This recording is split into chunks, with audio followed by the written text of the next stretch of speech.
네,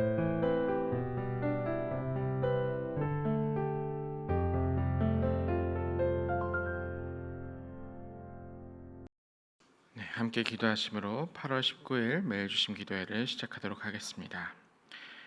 사랑의 주님, 오늘이라는 이 하루 주님께서 허락하시어 다시 눈을 뜨고 몸을 일으켜 나아갑니다. 주께서 함께 하실 때에 우리가 일어나게 하시고 잠겨있던 영혼을 일어나게 하여 주시옵소서. 우리에게 주신 생명의 소중함을 느끼며 그 생명 속에서 주님 주신 이 하루를 감사하는 기도를 올리게 하여 주시옵소서. 주여 부디 오늘 이 하루 주께서 함께 하옵소서. 침상에서 무겁게 일어날지라도 우리에게 가뿐한 마음을 허락하여 주시고 짓눌리게 하고 있던 어려움이 있다면 그것들을 조금이라도 가볍게 도와주시기를 원합니다. 주여, 이 하루의 시작이 주님의 도우심 속에 있을 때 어제의 예배로부터 시작된 이 한 주가 주를 찬양하는 소리로 가득 차게 하옵소서. 우리의 삶의 터전에는 여전히 복잡한 실타래처럼 꼬여있는 것들이 참 많이 보입니다. 묶여있는 것들이 각각 다를 것입니다. 누군가에게는 사람과의 관계일 수도 있고, 누군가는 사업장에서 해결해야 하는 문제일 수도 있으며, 개발을 하거나 가르치거나 배우고 익혀야 하는, 또 생경한 일을 해야만 하는 여러 가지 각자의 상황들 속에 있는 줄로 아옵니다. 모두의 상황은 다르지만 우리가 그곳에 나아갈 때는 하나님의 자녀라는 공통된 사실을 한 가지를 가지고 담대히 나아갈 수 있게 하여 주시고, 새로운 시작과 그 여정 가운데 주여 도와주옵소서. 특별히 삶의 전환을 앞두고 있는 주의 자녀들이 있습니다. 이들의 앞길을 주여 축복하여 주시고, 그 길이 어떠하든 결국에는 한 단계 한 단계 주 안에서 합당한 삶을 살게 하옵소서. 무엇보다 개학을 맞이하는 우리 아이들, 그리고 방학과는 상관없이 세 달에 채 남지 않은 수능을 준비하는 주의 자녀들과 함께하여 주셔서 우리 아이들이 배우고 익히고 깨닫고 알며 자신의 꿈을 펼칠 수 있는 행복한 아이들로 자라게 하옵소서. 또한 군 생활을 하고 있는 청년들과도 함께하여 주셔서 오늘 이 하루도 무탈하게 그리고 안전하게 주께서 지켜주시옵소서. 오늘 목회자 멘토링을 위해 떠나는 담임 목사님과 사모님과도 함께하여 주셔서 그곳에서 뿌려지는 씨를 통해서 좋은 열매들이 맺어질 수 있도록 그 사역 위에 축복하여 주시고, 오고 가는 일정 가운데 상황과 건강 모두 지켜주셔서 잘 다녀오실 수 있도록 주여 도와주시옵소서. 우리 교회 또한 계속해서 전환의 시간들 가운데 있습니다. 주께서 인도하시는 그 걸음 잘 따라갈 수 있는 저희가 되게 하여 주시옵소서. 이제 말씀 가운데로 나아갑니다. 주께서 보여주시는 말씀이 우리 삶에 함께 하시기를 빌며 예수 그리스도의 이름으로 기도합니다. 아멘. 네, 오늘 우리에게 주시는 하나님의 말씀은 예레미야 51장 11절에서 19절의 말씀입니다. 예레미야서 51장 11절에서 19절의 말씀을 저와 여러분이 번갈아 가면서 교독하시도록 하겠습니다. 화살을 갈며 둥근 방패를 준비하라. 여호와께서 메대 왕들의 마음을 부추기사 바벨론을 멸하기로 뜻하시나니 이는 여호와께서 보복하시는 것 곧 그의 성전을 위하여 보복하시는 것이라. 바벨론 성벽을 향하여 깃발을 세우고 튼튼히 지키며 파수꾼을 세우며 복병을 매복시켜 방비하라. 이는 여호와께서 바벨론 주민에 대하여 말씀하신 대로 계획하시고 행하심이로다. 많은 물가에 살면서 재물이 많은 자여, 내 재물의 한계 곧 내 끝이 왔도다. 만군의 여호와께서 자기의 목숨을 두고 맹세하시되 내가 진실로 사람을 메뚜기 같이 내게 가득하게 하리니 그들이 너를 향하여 환성을 높이리라 하시도다. 여호와께서 그의 능력으로 땅을 지으셨고 그의 지혜로 세계를 세우셨고 그의 명철로 하늘들을 펴셨으며 그가 목소리를 내신즉 하늘에 많은 물이 생기나니 그는 땅 끝에서 구름이 오르게 하시며 비를 위하여 번개를 치게 하시며 그의 곳간에서 바람을 내시거늘 사람마다 어리석고 무식하도다. 금장색마다 자기가 만든 신상으로 말미암아 수치를 당하나니 이는 그 부어 만든 우상은 거짓이요 그 속에 생기가 없음이라. 그것들은 헛된 것이요 조롱거리이니 징벌하시는 때에 멸망할 것이나 함께 봅니다. 야곱의 분깃은 그와 같이 아니하시나니 그는 만물을 지으신 분이요 이스라엘은 그의 소유인 지파라. 그의 이름은 만군의 여호와시니라. 아멘.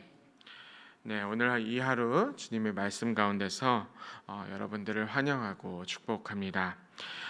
이번 한 주 우리 이 말씀 가운데 매일 주심 기도회와 토요 안심 기도회를 통해서 예레미야를 드디어 마치게 됩니다. 오래 걸렸습니다. 아시는 분은 아시겠지만 우리 교회는 예레미야 묵상을 무려 3년 전부터 해오고 있었습니다.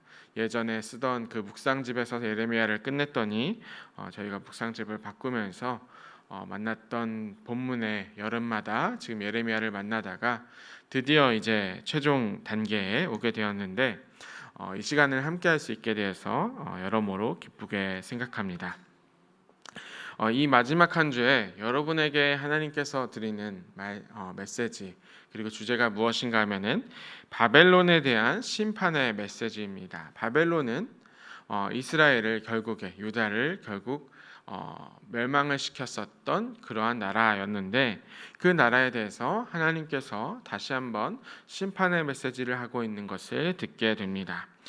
그런데 이 말씀을 여러분들은 어떻게 받아들이실지 모르겠습니다. 왜냐하면 바벨론에 대한 멸망 그리고 심판에 대한 이야기를 계속해서 며칠째 듣고 있기 때문입니다.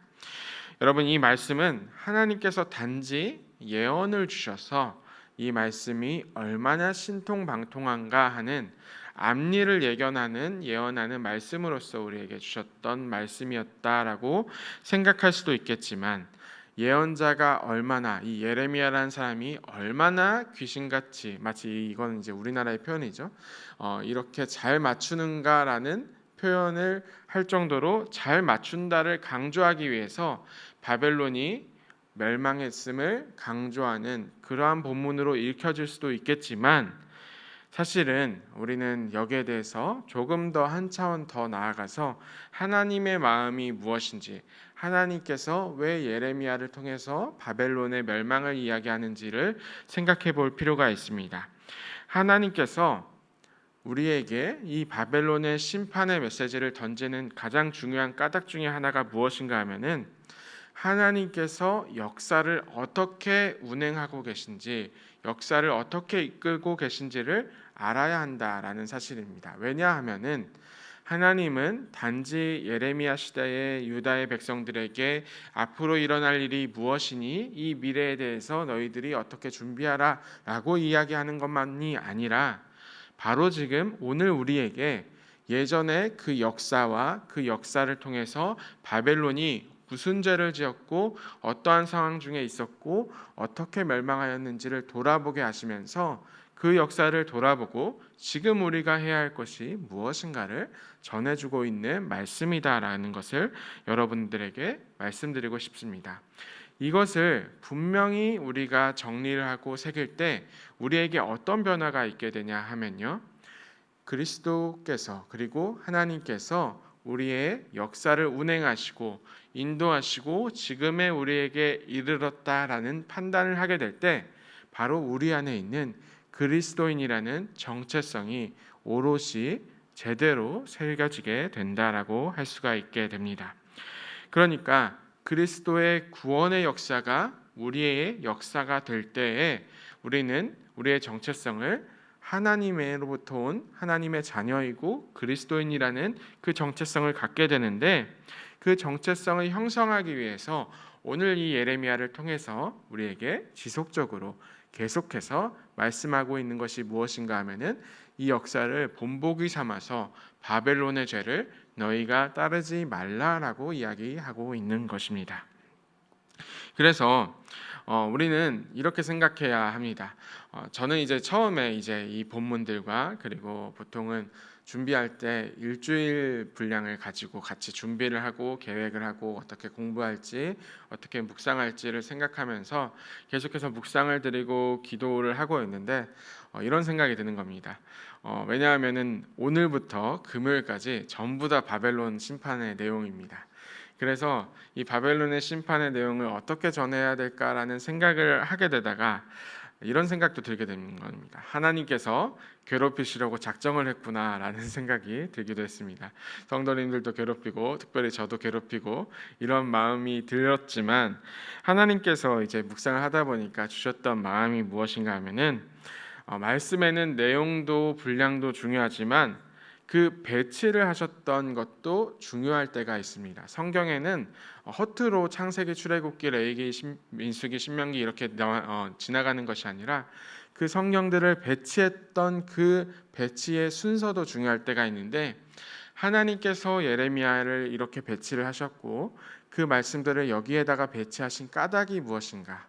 그리고 하나님께서 예레미야를 통해서 주시는 말씀의 최종장에서 우리에게 왜 이 말씀들, 특별히 바벨론의 심판을 주셨던 그 큰 그림, 빅픽처가 있겠다라는 그 마음을 주셨습니다.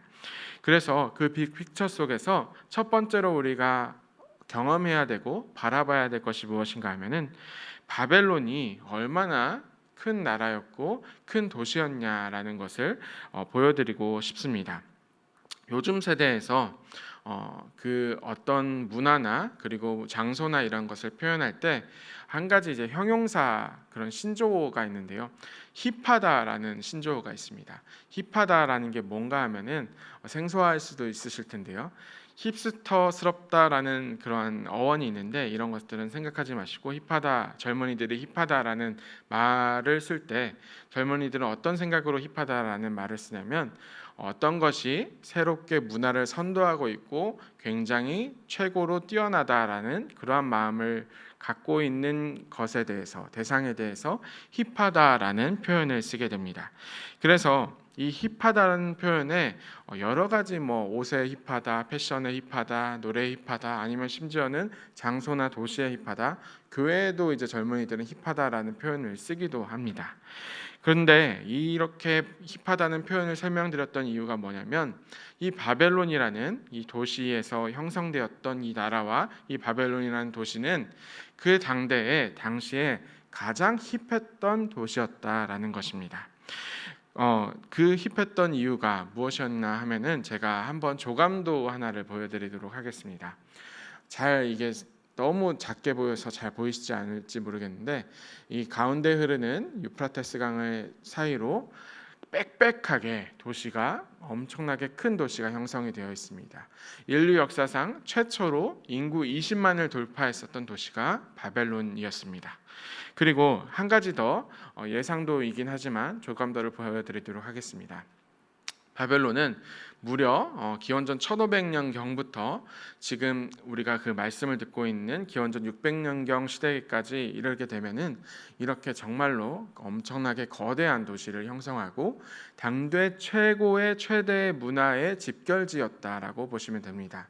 우리나라로 비유하면은 우리나라는 그때 고조선이 있었다라고 추정이 되고 있던 시기였지만 실제로 남아 있었던 도시나 유적들은 거의 남아 있지 않은 그 시대에 바벨론은 최첨단의 도시를 이루고 있었습니다. 또 하나 랜드마크 하나를 보여드리면요. 랜드마크 하나는 공중정원이라고 불리는 건데 바벨론의 공중정원이라는 세계 7대 불가 사이에 이르는 그러한 거대한 건축물이 있습니다.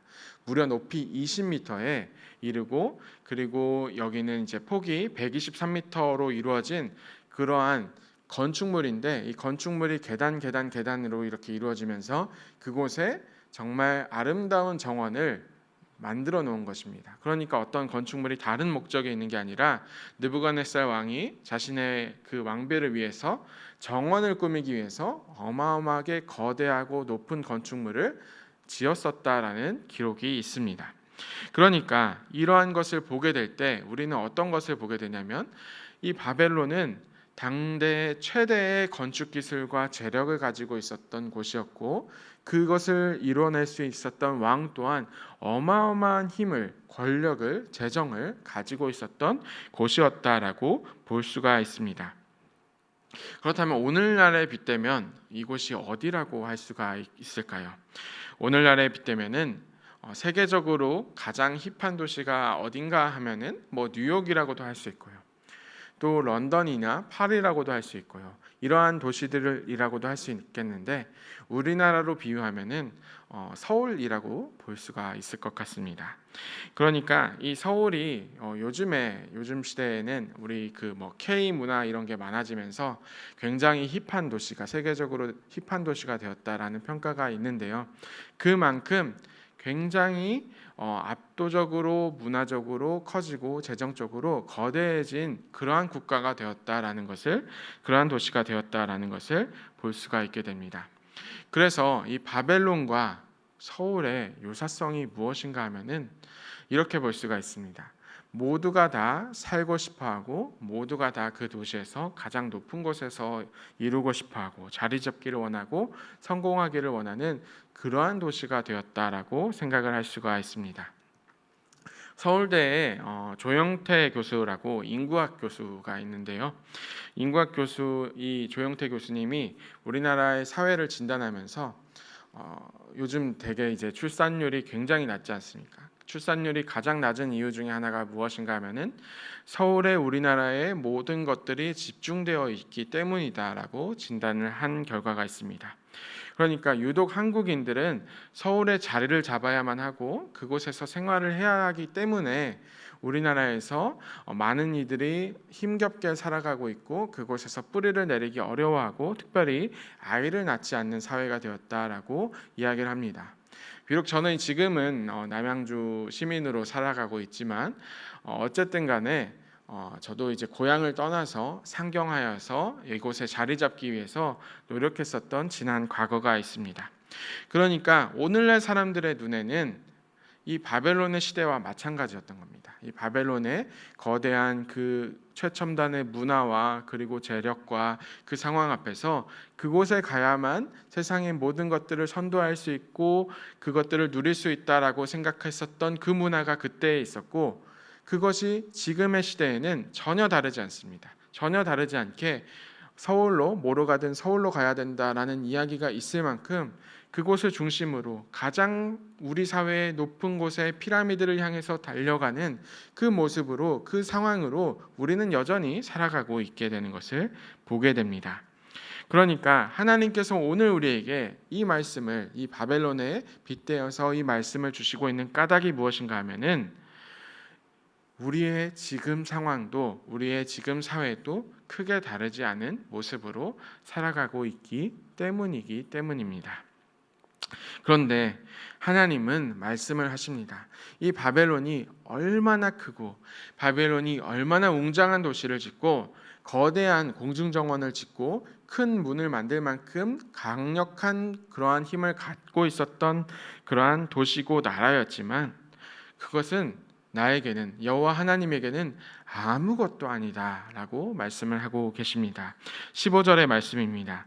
여호와께서 그의 능력으로 땅을 지으셨고 그의 지혜로 세계를 세우셨고 그의 명철로 하늘들을 펴셨으니 아멘.